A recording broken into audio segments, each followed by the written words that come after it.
Hi, and welcome to the Journalism Salute. I'm Mark Simon. In each episode, we'll talk to or about an interesting person or organization related to journalism. The intent is to show that journalists are not the enemy of the people. Thank you for listening. On this episode, we're joined by Isiah Holmes. Isiah is an award-winning reporter. He's been with the Wisconsin Examiner since 2019. He'll be a Type Media Fellow for the next year as well. He's a lifelong resident of Milwaukee. Hi, Isiah. Thank you for joining me. No problem. Thank you for having me. So, what's the origin story of your journalistic interests? I've always had kind of a propensity for writing, but the actual specific story really materialized in my senior year of high school. I went to Wauwatosa East High School, which is in Milwaukee County.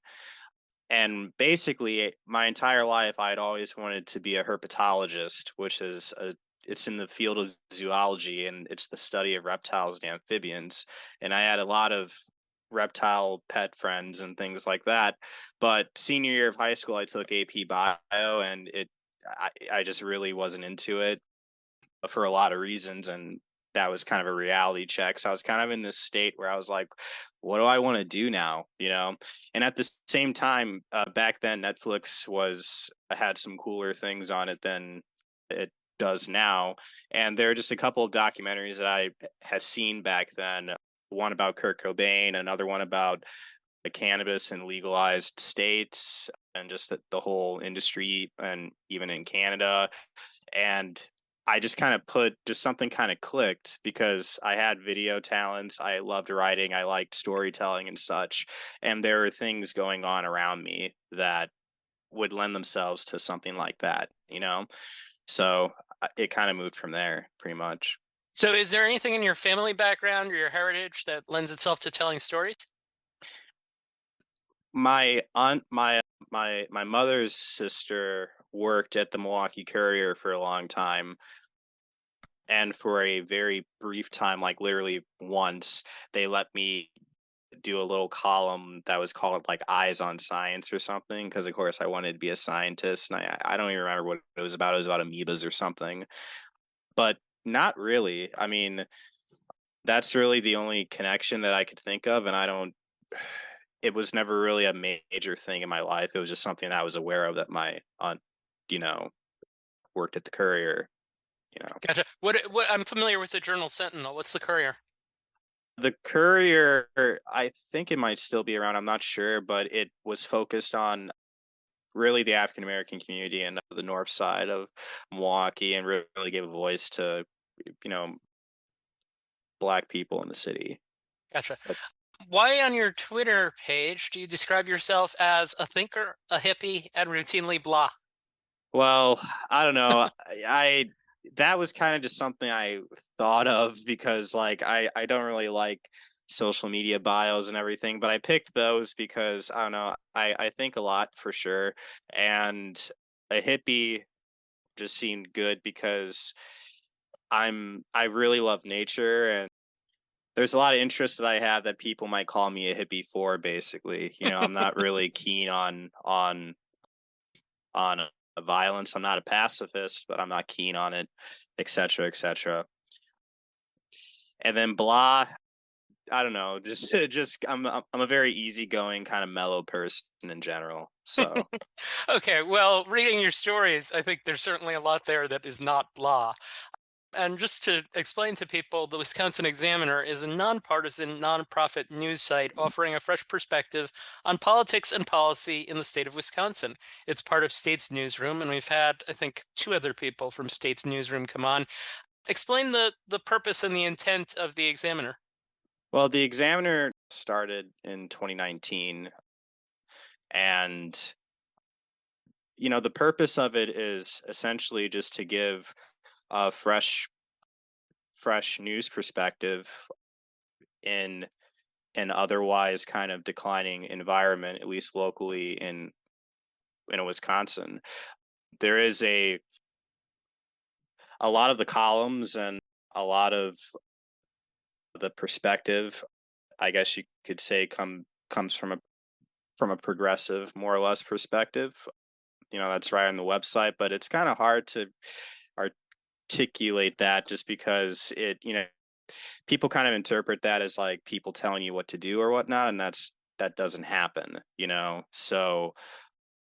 So more broadly, we focus on the state legislature and legislation coming out of the Capitol in Madison, and how that affects people's everyday lives. And I guess our coverage, it's really a trickle down. We do a lot of high policy kind of like government agency kind of things, all the way down to interviewing people about who are being evicted from their homes, about what's going on and what it's like to be in their situation. Yeah. Essentially trying to center the right people. I'm essentially thinking that like a lot of the people that I've interviewed have said that like, when you write a story about housing and stuff, they talk to policy people and they don't Uh-huh. actually talk to the people being evicted.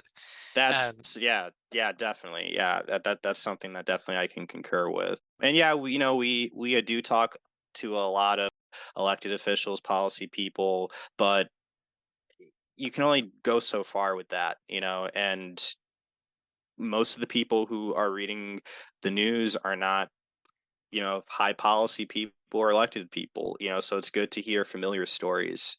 sure. How did you come to be at the Examiner? They hired me. So I was freelancing at the time, and I was sending a lot of stuff to Urban Milwaukee, which still republishes a lot of our stuff. Basically, the Examiner, the wheels started to get going to create it, I guess. And the editor of Urban Milwaukee was aware of that and mentioned my name. So then I got an interview and it went from there. Where'd you go to college? I didn't basically. So I went Okay. to uh, UW Milwaukee right out of high school for a little less than a semester. I learned through mentors and internships and things. Sure. So basically, like I tried to do what every kid is told to do right out of high school and go to university. It didn't work out for financial reasons. I tried to go to community college, encountered issues as well, just paying for it and that sort of thing. And I just freelanced from there, and I had a couple projects that I had ideas for at the time that I just developed and opportunities came.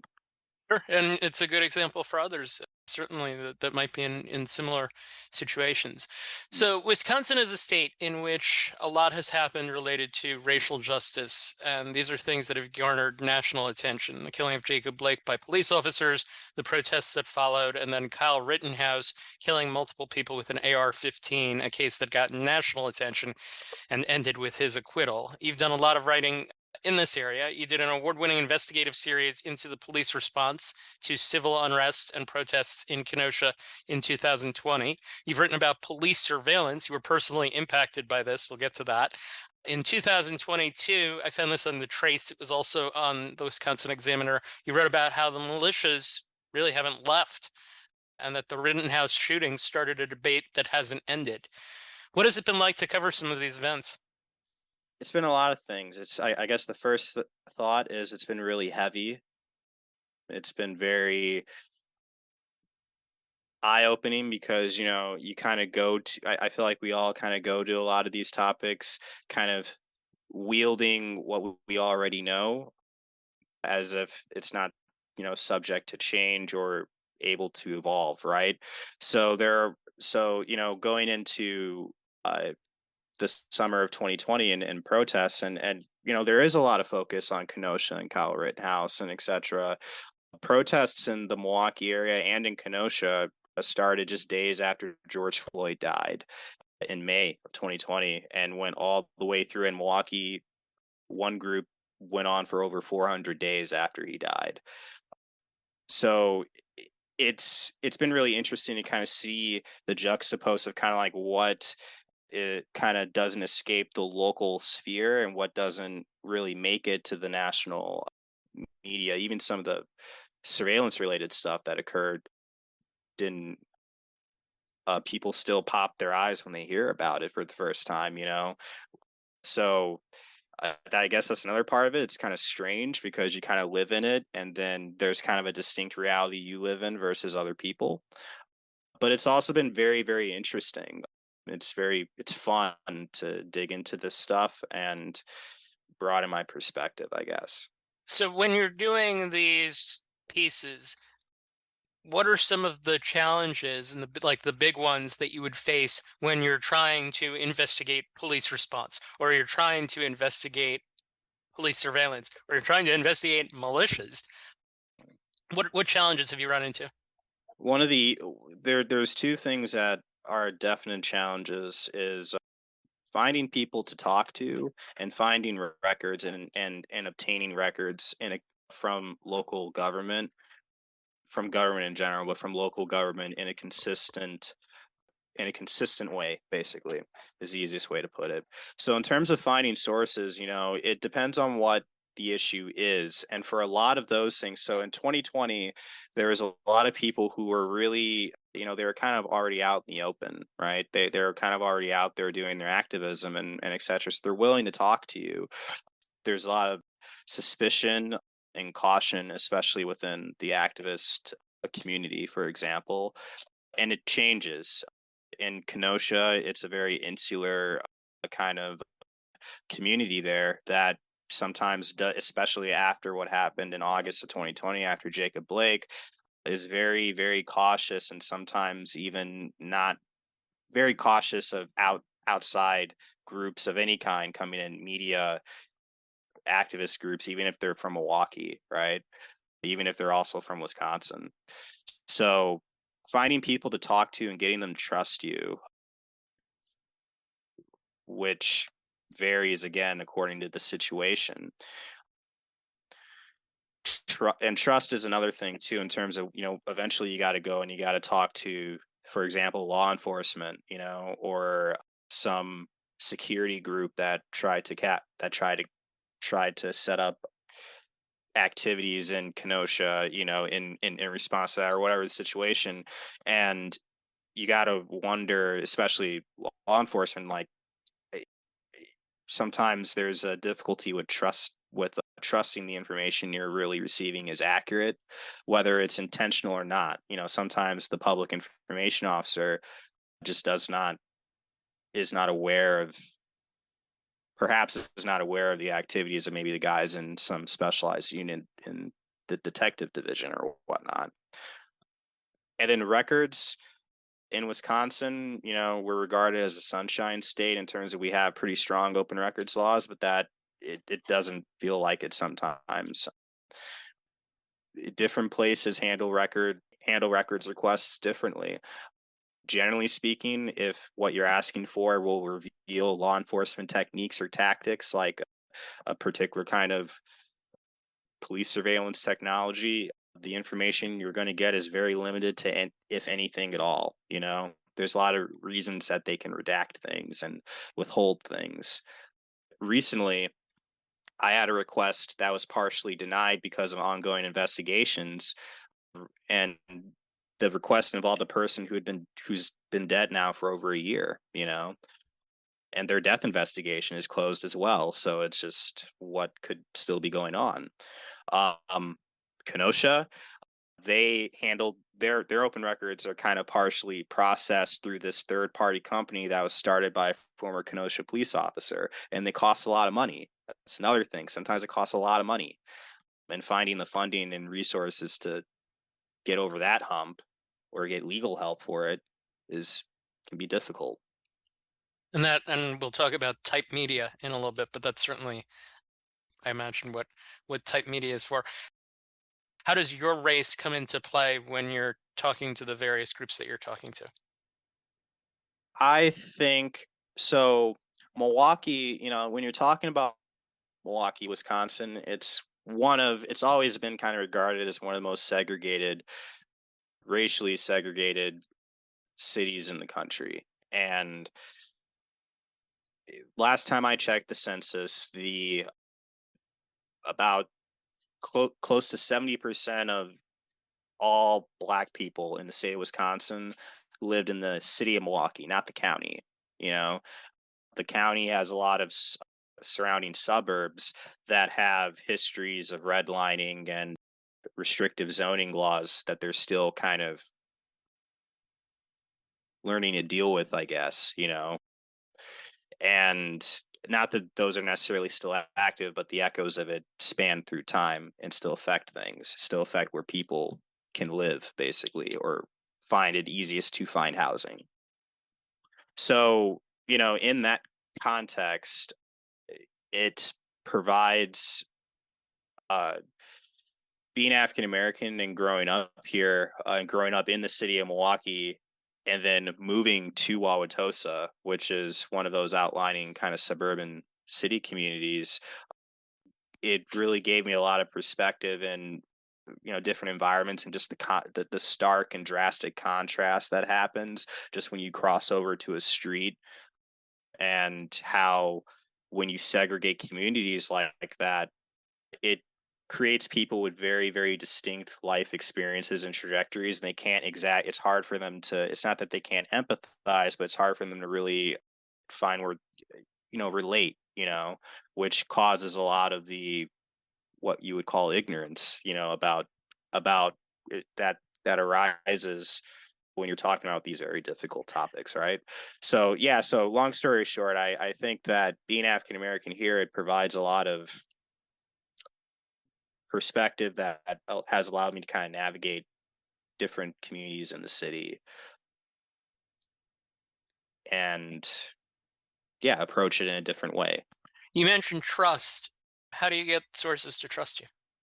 Sometimes it's just the vibe that they get from you. I've been told several times that, that I just have a good, they s- people see something in me that makes them feel okay, so they are, and it's not instant, you have to interact with them and etc. But there was one individual, I'm not going to say who, but I did do an interview with them recently, and I talked to him just about his life, not even what we were there to talk about, just his life and his kids and and his hobbies, a lot about his hobbies, for over an hour before we actually did the interview, and he decided that, you're pretty cool. I Sometimes it's what, so if you come there and you kind of are, something, you have a bit of information, something new, even that you can inform them of, that goes a long way as well. And also just being kind of a normal human being, especially when you're talking about TV journalists, there's kind of like a character to it, and that throws people off, you know, it's, and and it, you can't, you gotta you gotta be yourself. So, what is the actual experience of writing like for you? It can be kind of frustrating sometimes. I mean, actually writing the article is like the last thing that happens. On the back end of that, it depends on the article too. There's doing interviews or filing open records requests, going over the requests, piecing together a timeline of what you think happened, answering different questions, follow up. If you have to make maps or convert data into something cool looking or edit video. And then you get to the writing part, where sorry about that, hit the mic. But then you get to the writing part where you have to sit there and figure out, how am I going to tell this in a way that people are going to read. So I would say that the hardest part for me is that first paragraph. I'll spend hours on that first paragraph, and then once I kind of get that going, I kind of have an idea in my head of kind of where things kind of fit, or it just kind of falls into place naturally. And it's very rewarding. It's like art.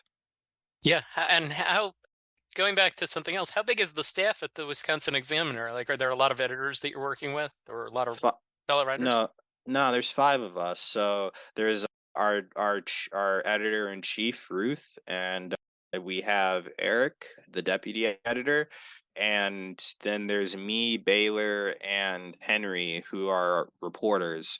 And we all kind of have our own wheelhouses, and we all write things. So in terms of editors, we have Eric and Ruth. And then sometimes we have national editors who help out as well Gotcha. through the state's newsroom. Sure. How did you end up on a FBI watch list for being a journalist? The context of that is, I mean, I went to, again, Wauwatosa in high school. The Wauwatosa Police Department during the summer of 2020 created an intelligence document that they themselves, and they won't really own this anymore. They almost don't even like calling it a list anymore. But that's they had called it a protester list at one point. They called it a TPR target list at another point. TPR standing for the People's Revolution, which was a protest group that formed after George Floyd's death and was actually the protest group that continued those protests over 400 days after Floyd died. So they created this list earlier in the summer around June or July of 2020, and they gradually added to it. And at some point they had put me on that list. Now, and we didn't even find out that a list existed beyond rumors and things that people suspected in the crowd based off of the behavior of officers calling people out by name over loudspeakers and this sort of thing. We didn't find out that there was a list until I filed an open records request and received records in January of 2021 that mentioned that mentioned that there was a list. An actual list in redacted form didn't get released until the summer, and there's a whole kind of fiasco about that in terms of actually getting it. And actually, the first person to receive it, I believe, or one of the first people, was an attorney who was involved in lawsuits against the city of Wauwatosa for its actions during 2020. And she had called people who were on this list to inform them that they were on it. So she called me and said that you're on this list, and I was allowed to see just my individual entry. And because there was private information on that list, right? And this list was shared with many law enforcement agencies, including the FBI, by personnel within the Wauwatosa Police Department. So that's kind of how I ended up on it. I mean, I don't know when I'm still trying to work that out. I don't know when exactly I was added to it or for what specific purpose, but it happened. It's got to be a little unnerving for that to happen. Did that impact you in any way? Finding out about it, finding out about it was it made me feel a lot of things. It felt predictable based off of the behavior that I had already seen with the Wauwatosa Police Department over years. I guess it was unfortunately predictable. It's like the kind of thing that you could kind of suspect that they would do, but you'd hope that they wouldn't, and that there would be some sort of guardrails around it, which don't appear to have really occurred. The when the list was shared, and this came out during a federal trial that concluded just a month or so ago.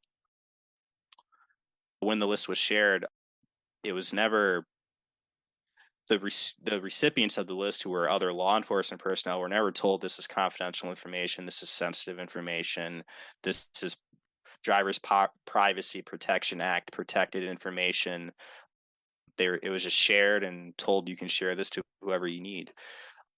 So it was unfortunately predictable, but it was unnerving. It did explain certain things that were occurring that I was hearing about. And very ominous because you didn't know it's like a weapon that you don't know what it's been used for, right? You So mentioned heavy, it being very heavy to cover some of the things that you've covered. I imagine that just adds to the weight of it. And I always ask this, I typically ask this near the end, but I'll ask it here. How do you, as a reporter, what tips do you have for managing mental health in terms of what you do? I'm still figuring that out, to be honest. I'm 27, but I will say that what I found is finding something that because me myself, journalism was also just something that I just enjoyed doing for a long time, so it's like you have to find something else that you enjoy doing, because that kind of makes you a workaholic, you know? Yep. So I would say what's worked for me is having hobbies or interests, whether it's watching videos, learning different things, doing different activities, exercising, or whatever it is that's completely unrelated to the soup of bad news or good news that you're involved in, that's all around us, you know? I went through a Game of Thrones phase, for example. Just turn off the reality part for a second, right? You know, some people like video games. I've taken up longboarding, meditation, something that kind of just switches your brain out of that kind of space that we get in as journalists, you know, Sure. where this is just normal, you know. So I do want to touch on a couple of other aspects of reporting that you've done. One is, I think we mentioned at the beginning, you're a videographer, and I found online a 2-hour documentary, Speak, Friend, and Enter. What was that about, and what was the process of putting that together like? That's kind of integrated into my journalism origin story a bit. So it was about, in a nutshell, Speak, Friend, and Enter was about, at the center of the story was what a lot of teenagers felt at the time was kind of like a teenage focused crackdown or drug crackdown that the Wauwatosa Police Department was involved in or conducting during my senior year of high school. And it basically, kids were hanging out in the woods, partying in the woods, this sort of thing. And of course, the cops have to come and kind of shoo them away. But the way in which the Wauwatosa Police Department went about it and seemed a little heavy-handed for a lot of time for a lot of people. There was even talk back then that there was a list of kids that they were keeping because they knew too much about people. Random cops would know way too much about you and where you were going and this sort of thing. And I had been stopped by the police excessively during one particular summer vacation. So my antenna were already kind of attuned, right? And then you ask, some of your friends, and some of them have never experienced this and think you're making it up, but others have these really kind of sometimes kind of disturbing stories. And then your relatives, because I'm African American, my parents and their generation, they know the deeper history of Wauwatosa and the fact that they would never even go to Wauwatosa because it was understood what the attitude was in Wauwatosa towards minority groups, and not just the police, just the community in general. So Speak, Friend, and Enter basically was an attempt to capture what I thought would otherwise disappear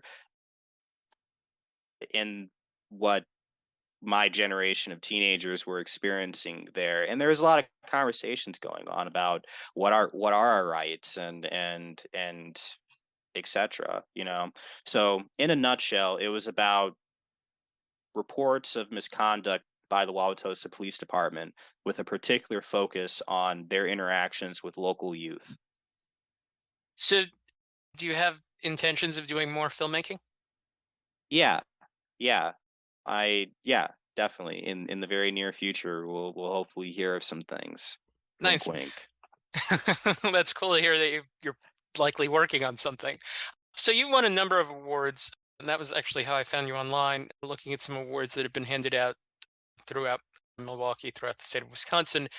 One was from the Sierra Club, which named you Hero of the Year, Environmental Hero of the Year in 2021 for your environmental reporting. What did you work on then? So that so during that time, there was a lot of conversations around Enbridge Line 5, a pipeline that spans northern Wisconsin. It's a Canadian pipeline and passes through the Bad River Reservation. And there's been a lot of debate and discussion around and legal battles around what to do about that. So I was reporting on that. I did a lot of writing on PFAS and uh, man, I can't say the full thing, polyfluoral alkaloids, I think, or something. PFAS, they're sometimes called forever chemicals, and they're part of a family of group chemicals, PFOS, PFOA, that have been used in nonstick coatings and firefighting foams, and thus they've contaminated the environment, and they cause a lot of chronic health issues and water quality concerns. So I wrote a lot about that. But some of the Sierra Club members, I suppose, were also impressed with some of my police related reporting as well. So that all factored in. That's very cool that you were able to that you received that award from that group. So I'm curious. You mentioned before that a lot of people aren't going to read policy type things. What kind of interaction have you had with your readers? Generally speaking, it's very positive. Only very rarely and for very specific stories do you really get hate mail. But generally speaking, it's very, very, very positive. I can barely go to press conferences or protests anymore without being pulled aside and saying, "Hey, what's up?" I'm like, "Hi," uh, so generally very positive, and and not just kind of like people saying we like your work, but people giving you information that you can make new stories off of, and trusting you with that information is probably the most rewarding part of it. I won't say from which police department, but after doing an interview with a police department, one of the personnel gave me a challenge coin that had like a like their press office's logo on one side and their badge on the other, and and that was cool. So there's all kinds of neat little interactions that I've had, right? That's awesome. What do you like covering most? I like covering I whatever it is. I like covering things that require me to kind of approach the story from a lot of different angles at once. So doing interviews, doing records requests, and data crunching. If I can kind of do all of that into one thing after that project, I feel it's very, very rewarding. I do enjoy writing. I mean, obviously, we talked about police surveillance. I do enjoy writing about that. And unfortunately, it seems that in southeastern Wisconsin, or Wisconsin in general, there's not a lot of reporters that focus on it or do write about it at all. So that is cool, but I wish that other people would kind of pick up the mantle of that. Environmental things like pipelines or environmental spills or that sort of thing can be complicated to kind of work out and cover, right? So I like the challenge of that. And evictions and housing provide me a way to really talk to people, and also drug treatment stories provide me an avenue to talk to people who don't feel heard and don't feel heard or seen in our society. You Yep, know, I was gonna bring that up because I know that that's something that you've been working on recently, and we'll include a couple of links to those in the show notes. What work are you proudest of? proudest of. It kind of shifts because every time I kind of make something I think is cool, yeah, I kind of top it, right? Or at least I feel like I kind of topic. You know, a lot of the open records stuff that we did during 2021, eh, involving police departments and what they were doing during 2020 and actually into 2021, those were really cool.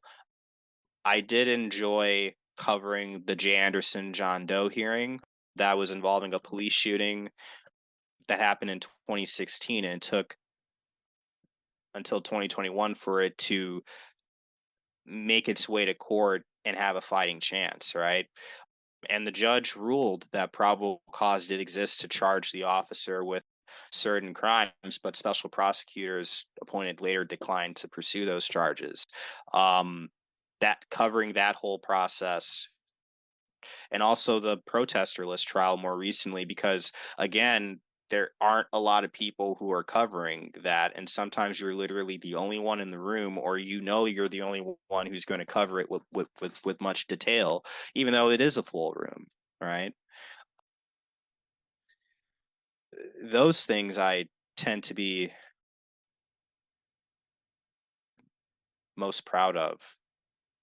And how do you view your role as a journalist in 2023? The role, I feel like journalists, you know, to do real, to do critical, investigative, hard hitting um, journalism that actually makes an attempt at all to question power or hold or be service the watchdog that we're supposed to, that that that needs to be really honored and valued and highlighted, and right now this country is involved with things that may become serious threats to press freedom. The prosecution of Julian Assange, for example, the hunts for whistleblowers that occur. Whether you're talking about Ed Snowden or a Daniel Hale or Reality Winner or anyone. That part of the conversation and that purpose of journalism cannot be forgotten, especially in these times. But it's also my role as a journalist to humanize the people who you're talking to and understand that these are people who are going through probably sometimes the most difficult uh things that they're going through in that particular moment, and and if you must be a vulture, be a kind vulture. If you must swoop in when they're in that when they're in that moment and write a story, then be a kind vulture, because vultures have a very important purpose in nature. They clean the land, you know, they ensure there's a balance. So, and again, that respect for press freedom and our role as a watchdog is part of the reason why I think press were so targeted during 2020, why I ended up on a list like it's cool or something. It's not cool, you know? It's not okay. We've been down this road as a country, and we decided that we're not supposed to do this sort of thing a couple times, actually. So, you know, History repeating, as there's another podcast out there, mm, Deja News, mhm. would certainly attest. I like the phrase, be a kind vulture. Thank you. I mentioned you're a recipient of the Type Media Fellowship. Can you just explain what that is? Type Media itself is a nonprofit, and they do their own journalism from what I understand, but they also do a lot of work in supporting, journalists from underrepresented backgrounds and marginalized communities, and supporting them at different stages of their career. And it kind of flows into this via IDB Wells Fellowship, which again is kind of focused on journalists of those kinds of backgrounds. And you, we got to pick a topic that we're going to investigate for a year, right? And they're giving us not just financial support, but also there's lots of mentoring and stuff. Going to the IRE conference in Florida, I learned a lot, just a lot of techniques and strategies and things. And there's even courses you can take in mentoring. So it's a really awesome organization. We've had Bobby Joe Missick and we've had Amir Kafaji come on previously to talk to us about their experiences, and they were part of that program as well. As we near the end here, I always ask journalists to offer a piece of advice in their area of expertise for younger journalists, so I ask you for that. If there's one thing advice I could give young journalists especially, is to innovate. There's stories all around you. And if there's one great example I could give, it's about Speak Friend Enter, because I forgot to actually talk about some of the process of actually making it.